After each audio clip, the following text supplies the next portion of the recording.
If this story grips you like a combat blade to the spine, don't forget to hit that like button, drop your thoughts in the comments and subscribe for more tales of loyalty, sacrifice and raw human defiance. You don't want to miss what happens when humanity meets the edge of the galaxy. The lights in the observation theater dimmed to a sterile violet glow as the shutters peeled open with a hiss, revealing the testing chamber below. On one side of the reinforced glass, 12 beings sat in silent judgment. Scientists, strategists, and high council observers. On the other side, behind a translucent shield of bioneural mesh, a human sat in silence, hands bound to the chair's cold arms, one eye swollen shut, lips cracked and bloodied. Commander Lucan Rowe. Human male. Rank and title confirmed through Terran military sigils found embedded in his left forearm. The voice belonged to Dr. Varnek, tall even by Sornek standards, his teal exoskin shimmering as he adjusted the data feed before him. Captured during the breach of Outpost Theta 7, alongside an anomalous combat beast designated Subject 9.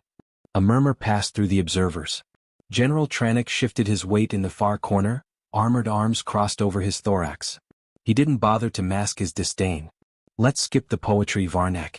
Does the beast obey the human or not? That, the scientist said, is precisely what we're here to determine. In a second, the wall to the left of Lucan's cell began to retract. The sound was not mechanical but biological, a folding of engineered tissue and synthetic muscle. From the darkness beyond stepped Subject 9. 10 feet tall, broad-shouldered and sinewed like a predatory god, it emerged on two legs with a predator's stillness. Its skin was matte obsidian, veined with faint lines of copper and cobalt. A thick carapace shielded its spine. Its face lacked a mouth, only an armored crest split by a vertical slit of golden eye that burned like something ancient remembering war. It did not roar. It did not growl. It saw Lucan and it stopped. The human didn't flinch. He blinked slowly and for the first time since capture, his lips parted. "You all right?" he asked hoarsely. Subject 9 took one step forward. Then another. It approached the edge of its containment field and lowered its head until the slit of its eye aligned with Lucan's. A gasp rose from the spectators. "Incredible," said Varnek, fingers dancing across his console. The proximity restraint should have triggered aggression suppression. Yet the creature is entirely focused on him. "This is what you call science?" Tranich sneered. "They look at each other and we call it love?" "Not love," Varnek replied calmly. "Something more dangerous. Loyalty." Lucan leaned forward despite his restraints. His gaze didn't waver from the predators. "You don't have to do what they want," he said as if he hadn't heard the voices from above, as if none of the others existed. "You remember what I told you. You don't belong to anyone." Subject 9 made a low sound, not a growl but a vibration like deep cello strings resonating in its core. The lights above flickered. "Begin phase 1, Varnek ordered. The walls around Lucan shimmered, and suddenly holographic flames erupted around him. Illusions of fire, screaming, the scent of charred flesh pumped into the room. Pain sim stimulants targeted his nerve pathways. Lucan arched against the chair, jaw clenched. Subject 9 reacted instantly. It launched itself against the barrier with a shuddering boom, its claws raking down the shimmering wall, gold eye wide with frenzy. "That's a containment-grade barrier," one of the junior analysts muttered. "It shouldn't even budge." Another impact cracked the far wall. Subject 9 howled, a broken, thunderous keening sound that made two of the aliens flinch back involuntarily. It was the sound of something old and capable of immense violence choosing instead to feel. Lucan coughed, his vision blurry. Through the haze he smiled. "I told them you were smarter than they think," he rasped. "Didn't I, brother?" Varnek's data stream spiked. Pulse elevated. Neural stress consistent with distress, not rage. "It's morning." Tranich scoffed. "It's malfunctioning. Put it down before it breaks something important." "No," Varnek said sharply. "We proceed." He leaned closer to the mic. "Subject 9. Your human is being destroyed. This is your chance. Renounce him and we will set you free. You will be returned to your native sector, unharmed, unshackled. Or remain here. Die in a cage with the mammal." Silence. Then, softly, impossibly, the predator turned. Its clawed hand reached toward its own chest. With two fingers it tapped once, then again. A rhythm. Bottom. Bottom. A heartbeat. Lucan's breath caught. "You remember?" he whispered. The others didn't understand the gesture, but Varnek's screen did. Facial mimicry protocol flagged it as learned behavior. The predator was not reacting. It was remembering. Lucan had once touched his own chest like that weeks ago before the final battle. Human heart, he'd said. Means I'm still with you. Means I trust you. That rhythm echoed now in the alien chamber, tapped by a being bred for annihilation. Tranix slammed a fist against the wall. This is dangerous. It's not just loyalty. It's belief. No creature should believe in a human. Yet it does, Varnek replied. And belief is harder to engineer than obedience. Lucan looked up at the glass. They don't get it, he said to 9. They're too scared to understand what you are. Subject 9 looked back at him, unmoving. The alarms triggered. The restraint grid lit up around the predator. Electric bursts danced along its limbs. It dropped to one knee, but its gaze never left Lucan. Terminate the bond, Tranix barked. Wipe its memory. Scrub the neural matrix. Varnek hesitated. Doctor, a voice called out. Execute the purge. But Varnek did not move. He was watching Lucan. You're not afraid, the scientist said. Even now. Lucan chuckled softly through blood. Fear is for people who fight alone. The predator rose slowly under the current, sparks trailing from its armored joints. Varnek swallowed. This is no longer an experiment, he said. It's evidence. Then the lights went dark. Power surged. Containment systems blinked out. And Subject 9 stepped forward. The emergency lighting flooded the chamber in pulses of red, casting the predator's silhouette in stark, primal shadow. Subject 9 stepped over the threshold of its cell, steam hissing from the scorched barrier it had shattered with brute force and deliberate restraint. The alien staff watching from behind reinforced observation glass scrambled to recalibrate, alarms shrieking across the upper levels. Yet 9 did not charge. It did not roar. It stood still, eye locked on the broken figure of the human strapped to the interrogation seat. Lucan coughed, blood flecking his chin. He blinked against the strobing lights but didn't look surprised. Didn't think you'd get through that grit, he muttered. Guess I should have known better. 9 advanced 2 paces, carefully avoiding the twitching arcs of electricity sputtering from torn conduit wires. The air smelled of ozone and cauterized steel. Behind the observation glass, Dr. Varnek froze, his fingers poised above the shutdown protocols. Containment breach, a technician shouted. Section 12 compromised. No, Varnek said. Don't engage yet. He's free. The human is helpless. It's going to kill him. Watch, Varnek whispered. Just watch. Lucan's bindings were still active, pinning his arms and legs to the chair. His voice was raw but steady. You have to know they're going to see this as proof you're unstable. They'll try to cut you open. Map your brain. Understand you. 9 stopped beside him. Its large frame dwarfed the chair, casting Lucan's bruised face into shadow. It raised one hand, claws gleaming in the red pulse of emergency light. For a moment the entire room held its breath.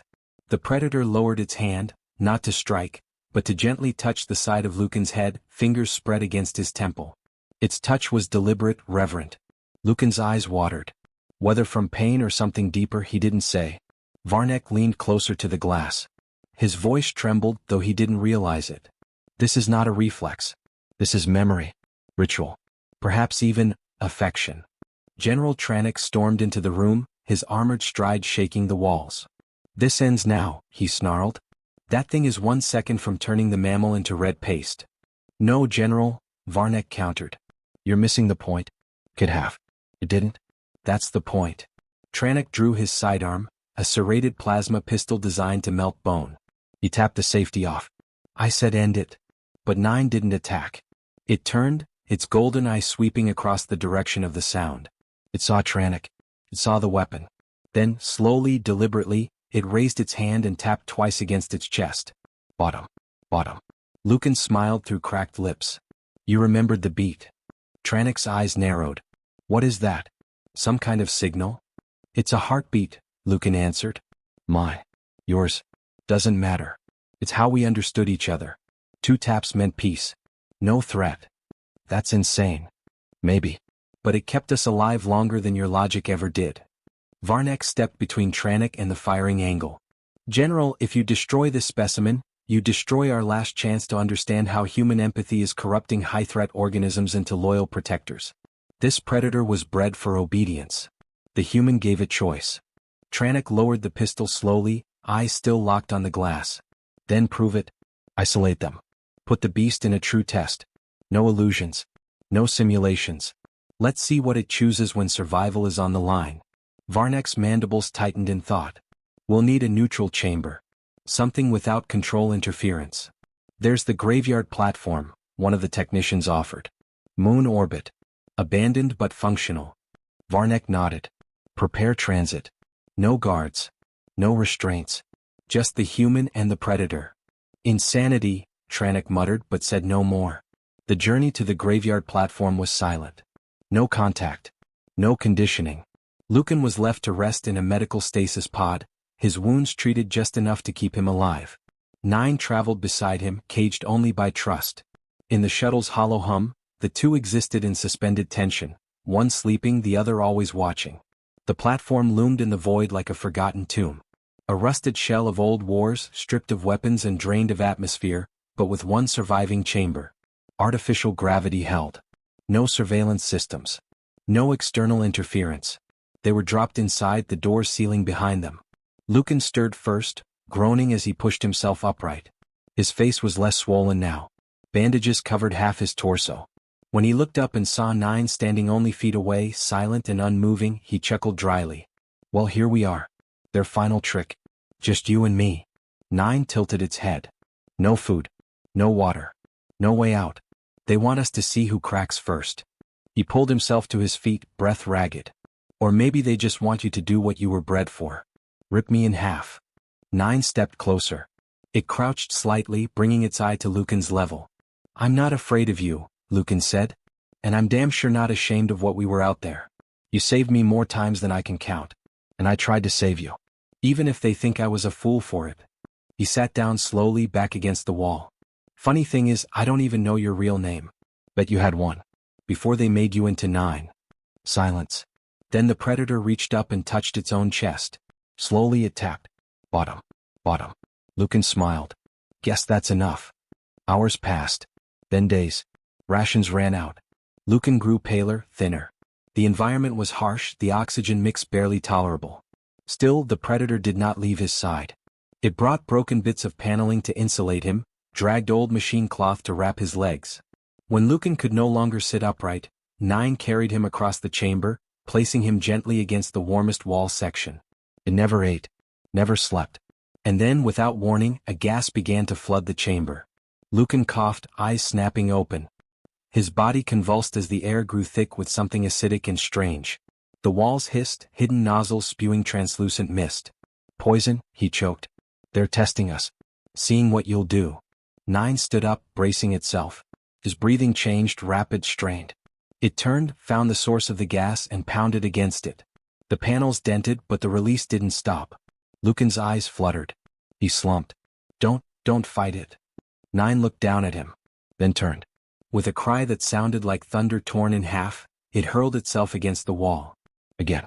And again. Until its claws found something, a vent shaft. It dug. Sparks lit the air. It didn't stop. Even as blood poured from its arms, even as its carapace cracked. Lucan was fading. 9 reached in and ripped the release valve clean from the wall. The gas ceased. Silence returned. Lucan lay barely conscious, eyes dim. 9 crawled to him, every limb shaking. You stupid, stubborn beast, Lucan whispered. You should have saved yourself. The predator leaned down and tapped once, twice against its chest. Then it collapsed. Lucan screamed. Lucan had never felt so small as when he pulled himself over the collapsed form of Subject 9, dragging his trembling limbs across the scorched metal floor. His fingers clutched the creature's shoulder, the armor slick with coolant and blood, though he couldn't tell where the synthetic ended and the organic began. 9 wasn't moving. No breath, no twitch, no pulse that Lucan could feel. Only the faint warmth of something that had burned far too hot for far too long. No, he whispered. No, you don't get to do this. You don't get to die for me. His voice cracked in the dead chamber. He pressed a hand to 9's chest. Nothing. Wake up. Come on. You didn't break through a kill grid, survive poison, tear open a pressure valve and carry me around this damn tomb just to drop now. He thumped his hand against the predator's chest. What? Then again. Bottom. Bottom. Still nothing. Lucan leaned over, forehead resting on the creature's massive form. He didn't cry. He didn't beg. Just breathed. Shallow, shaky, bitter. Then he heard it. The faintest tap. Like the tick of a dying watch. From beneath the armor, two soft beats echoed. Bottom. Bottom. Lucan blinked. He sat upright. 9 stirred. Not much, but enough for the golden eye to flicker open just once. You unbelievable bastard, Lucan whispered. You held on. 9 didn't move again, but it didn't need to. Lucan understood. It had shut down to survive. Conserving everything for the one task it hadn't finished yet, keeping Lucan alive. A hiss filled the air. Lucan jerked his head toward the chamber wall. It wasn't the gas again. The sound was different. Rhythmic. Repeating. A panel slid open at the far end of the chamber. White light spilled in. Footsteps echoed. Lucan stood unsteadily, bracing himself against 9's side. Dr. Varnek entered first, flanked by 2 Sornake sentinels in obsidian armor. General Tranich followed behind them, arms folded, expression unreadable. No weapons, Lucan muttered. Interesting. Varnek stepped forward and paused when he saw the predator on the floor. His eyes shifted. He's alive, Lucan said. Barely. But he's alive. We've been monitoring vitals remotely, Varnek answered. The gas was not intended to kill. Only to see what choices would be made. Lucan's voice dropped. You knew he'd burn himself out trying to save me. We suspected. We needed confirmation. Tranich stepped around the scientist, gaze narrowing at the unmoving predator. What you call loyalty I call corruption. You've turned a weapon into a liability. Lucan didn't flinch. What you call liability saved my life. And if you had half the honor he does, maybe you'd see what that means. He's a lab-grown war beast. You think because he tapped your chest a few times, you've redefined sentience. No, Lucan said. I didn't redefine anything. He did. Every choice he made was his. Varnek interjected. We've never seen this behavior before. No creature from the Zarn breed line has ever disobeyed a direct survival command. Lucan turned his gaze on the scientist. Then maybe it's time you stopped calling them creatures. Varnek looked down at 9. For the first time, his voice lost some of its clinical precision. What do you think he sees when he looks at you? An equal, Lucan replied. A brother. Silence followed. Then Tranich stepped forward and raised a black device from his belt. A control node. Its surface glowed with embedded command runes. Enough. This experiment ends now. Lucan's eyes widened. What is that? The kill trigger, Tranich said without hesitation. Failsafe protocol. Every prototype has one. Lucan moved in front of 9, arms outstretched. You fire that and I swear. You'll what? Tranich asked. Bleed on me? Lucan didn't move. Varnek said nothing. The device in Tranich's hand pulsed once, awaiting confirmation. 9 stirred. It didn't rise. It didn't growl. It only shifted its head enough to lock eyes with the general. And then, impossibly, it began to rise. Lucan staggered aside. Varnek took a step back. 9 stood. Its spine was cracked, blood trickling from the left side of its mouthless face. But it stood, tall and towering, looking down at the beings who had orchestrated its suffering. Tranich did not lower the device. Step aside, abomination. 9 didn't move. Lucan spoke. They'll never stop testing you. 9 tilted its head toward him. I don't know what they want you to prove. But I know this. You already did. The predator looked at Lucan. Then at the general. Then back at Lucan. It took one step forward. Tranich's grip tightened. Do it, he growled. 9 paused. Then it knelt. Not in surrender. In choice. Its head bowed. Lucan whispered, You're showing them who you really are. Varnek lowered his data tablet. He's not attacking. He's not resisting. He's submitting. No, Lucan said. He's forgiving. Tranich stared at the creature, his eyes dark. This changes nothing. It changes everything, Varnek said softly. Tranich turned and strode out. 9 remained still, knee bent, head bowed. Lucan reached out, touched its arm. We're done here. 9 rose beside him. Varnek looked between them. There's one final test, he said. A scenario we constructed. A control experiment. One you might not survive. Lucan's jaw tightened. Of course there is. If you choose to walk in, we will observe. If not, we end the project. What kind of scenario? One that will determine whether his loyalty is survival, memory, or something deeper. Lucan glanced up at 9. Let's find out. The final chamber was unlike the others. No clinical glass, no monitoring lights, no sound of humming machinery. Just stone. Old, weathered slabs etched with unreadable glyphs, a strange gravity pressing down on the air like the weight of forgotten gods. There were no visible cameras, but Lucan knew they were being watched. This test wasn't about data anymore. It was about judgment. He stepped forward, boots echoing with each step across the circular floor. In the center stood a pedestal with two items, one that pulsed gently with a red glow, the other inert and cold as a tomb. The first was a neural disruptor, a weapon capable of rendering any synthetic organic hybrid brain dead in seconds. The second was a small oxygen infusion injector designed to stabilize a failing circulatory system. One would kill. One would heal. Lucan didn't touch either. Behind him, Subject 9 entered without hesitation, ducking beneath the arched stone threshold. Its stride was slower now, each movement laborious, as if the injuries it had buried beneath survival instinct were finally catching up. Still it came. Still it stood beside him.